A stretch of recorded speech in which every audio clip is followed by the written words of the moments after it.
was in the cell, you could tell he was visibly upset. Yes, he was, and but as soon as we would ask him if he was okay or anything like that, he cut the crying out. It was almost like he was putting on, in a way. Were detached from the situation? Yes. He continued on, saying that he had planned this terrifying incident, intending to shoot out the classroom windows, climb inside the building, and shoot the first classroom full of students he came across. He would then steal a teacher's keys to gain entry to the other classrooms.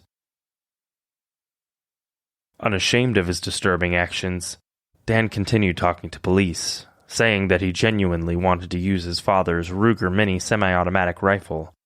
Still, it was locked inside the gun safe, and Dan didn't have access. He explained that he was trying for weeks to get inside the safe, even using dish soap on the keypad because it, quote, glowed in the dark, and he hoped he could see fingerprints on the keypad. Active shooter, reports of an active shooter,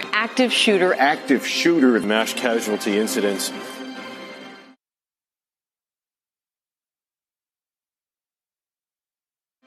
Active shooter, reports of an active shooter, mass casualty incidents. Megan Hollingsworth was a teacher at Townville since 2007. She and her husband had a passion for teaching. He is also a teacher at a nearby school. Megan spoke at Dan's sentencing hearing, saying that recess, the most fun and happy time of the day, has now become the most frightening, anxiety-ridden time for her. Jacob Hall was born on May 9, 2010, to parents Renee and Roger Hall. They had 4 brothers and 3 sisters and was deeply loved by his family. They were devoted attendees of the Oakdale Baptist Church, and Jacob himself was active in the Good News Club at the elementary school. His funeral was held on October 5, 2016, and those who came to pay their respects were encouraged to wear their favorite superhero costume or t-shirt. Jacob was an angel that was brought to this earth to show love, to show kindness, and to show forgiveness. I especially want to thank Jacob's teacher, Ms. Hollingsworth, that put her life in danger to get my baby to safety. Thank you for praying for my baby and putting love in your heart. Thank you. Thank you. Jacob was buried in a small gray casket, wearing a Batman costume, with a Ninja Turtles figurine sitting on top of the casket. In a heartbreaking moment during sentencing, a child wrote a letter to the judge, and it said, quote, "He killed my second best friend and showed up on my number 1 BFF's birthday. I feel very, very, very mad. That is 3 reasons why he should spend life in prison." I'm scared every day. Sad, mad. Jeffrey DeWitt Osborne was born on July 8, 1969, in Anderson, South Carolina, to parents Tommy and Patsy Osborne. He graduated from Westside High School and was the proud owner of Osborne Poultry Farm when he was senselessly murdered at the hands of his very own flesh and blood. Townville, South Carolina, had approximately 3,900 residents in the unincorporated community located on South Carolina Highway 24. The town sits in Anderson County. Grades kindergarten through 6th grade are taught at the Townville Elementary School, with about 286 students enrolled. The town's post office was opened on December 13, 1836. 14-year-old Dan was born on September 1, 2002. He attended school at Townville Elementary through the 5th grade. During his time there, other students recall him being a good student that was social and kind. On the other hand, Dan claims he was bullied in school, which was why he chose the elementary school for his killing spree. Dan was being homeschooled at the time of the shooting because he was expelled from West Oak Middle School after bringing a machete and hatchet to class about a month prior. Again, he claimed his middle school peers bullied and tormented him. After the suspension, he enrolled in virtual academy, so schooling was all done online. Dan expressed that he thoroughly enjoyed writing, particularly sci-fi and mystery stories, but he hadn't written in several years. He enjoyed things other boys his age enjoyed, including spending time camping with his grandparents. His favorite movie was Frozen, and he aspired to travel to space one day. At the time of the shooting, Dan stood 6 foot tall, weighing 147 pounds, and in that awkward phase where his voice cracked when he spoke. In elementary school, Dan played catcher on a recreational league baseball team. Investigation after the shooting proved that Dan had been planning for some time. He belonged to a group on Instagram where members glorified mass shooters. Some of the group even encouraged Dan to follow through with his shooting plans.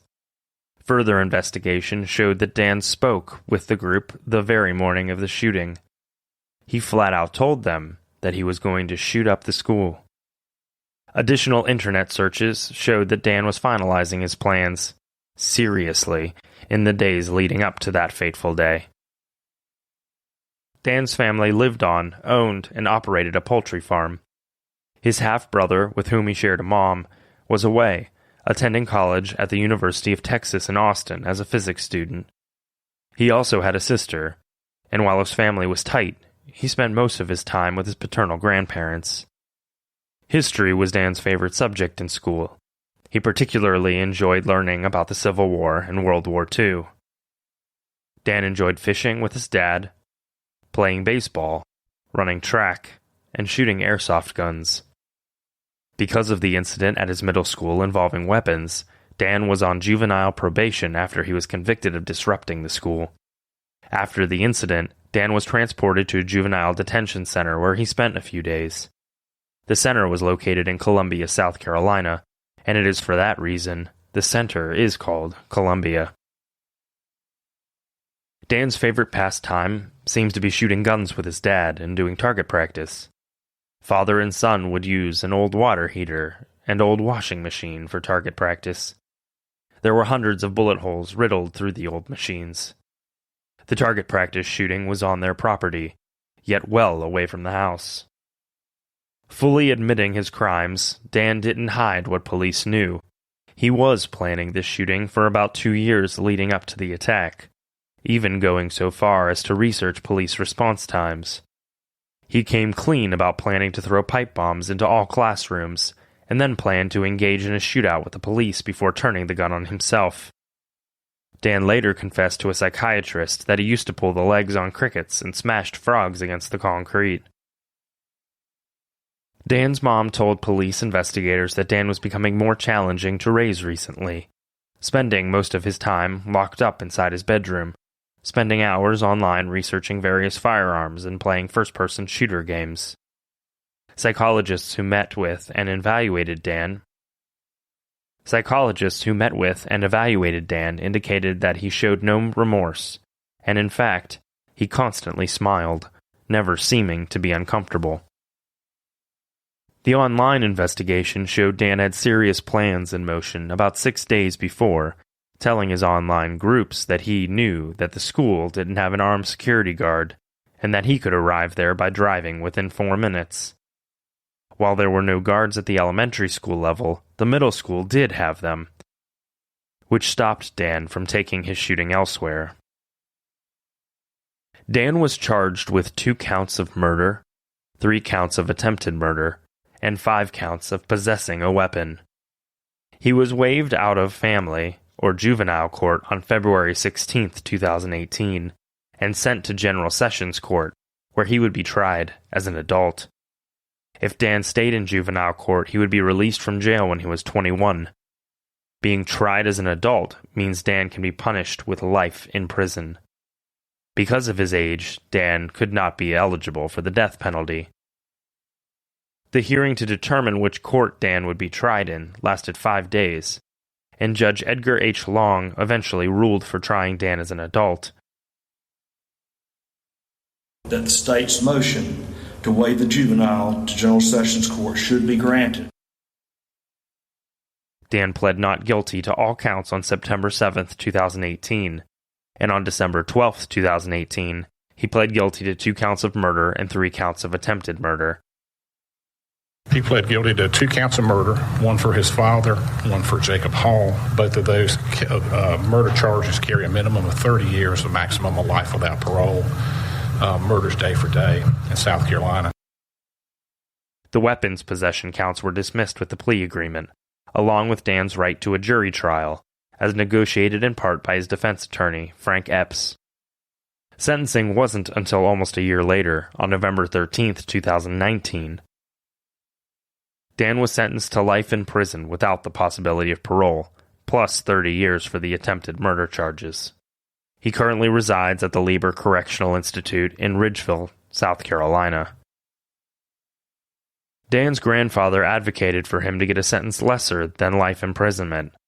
His grandfather believed he could help Dan if he were to be released in the 2040s. So desperate to help his grandson, he even offered to pay for extra counseling out of his own pocket or establish a trust fund for Dan, and the church would assist with keeping an eye on him. Dan's grandfather truly knew he needed to be punished. He just didn't want his grandson going away forever. After Dan's plea hearing, Judge Lawton McIntosh was tasked with deciding whether Dan could be rehabilitated. He was worried that Dan showed no remorse during any of the hearings, and agreed that Dan should be sentenced to the most significant punishment available, which was life in prison. After the initial arrest, Dan researched various symptoms for autism and schizophrenia, and then later claimed to have hallucinations such as blue people and Scooby-Doo. Ruby, Ruby, Roo! A forensic psychiatrist evaluated Dan before sentencing and concluded that he simply could not be rehabilitated. In fact, they estimated that between 6th and 8th grades, Dan developed a conduct disorder that rendered Dan incapable of feeling remorse, guilt, or any other emotion, for that matter. Psychiatrists later testified in court that they knew Dan was lying and suggested that he had an antisocial personality. However, this diagnosis could not be said for sure due to Dan's age at the time. At the sentencing hearing, the prosecutor, David Wagner, showed a video of Dan shooting pellet guns at dogs. The footage was located on Dan's phone and appeared to be self-directed and filmed. As he was awaiting sentencing, Dan earned his high school diploma and began to study the Bible and Christianity. He was 17 years old by then. On November 14, 2019, Dan was finally sentenced for his horrific crimes. This was the only time he appeared to show emotion of any kind, when he silently wiped away a few tears. Whether those tears were genuine or a show for the judge, we will never know. I don't exactly know why I did this, but I just ask that you give me hope for a future and get me help, because I do need help. The sentencing hearing was required due to a United States Supreme Court ruling that states life sentences for juveniles under 18 years old cannot be mandatory or arbitrary, meaning the prosecution must prove that the crime deserves a life sentence. At that last hearing, Dan's half-brother testified that Dan's father abused him and would make Dan pull his pants down to beat him with various objects such as a belt, sticks, or any other item that could be found around the home. He also claimed Dan's father withheld food as punishment. While the half-brother provided this testimony in good faith, there doesn't appear to be any other corroboration of this or the bullying claims that Dan alleged. A portion of a road in Townville was named after Jacob Hall. The first graders that bore witness to much horror, bloodshed, and the pure terror of being attacked by another student, albeit one a little older, were 4th graders by the time Dan was sentenced. But what will always remain in his memory will be on his birthday. His friend Jacob was basically killed on that date. Those are years of significant growth, physically, mentally, and emotionally. The student and teachers at the Townville Elementary School were never expecting to face such tragedy on that ordinary Wednesday afternoon. Yet, that is precisely what happened. Bullet holes defacing the classroom door, a blood-soaked classroom rug. and focused employees fiercely attending to the wounded.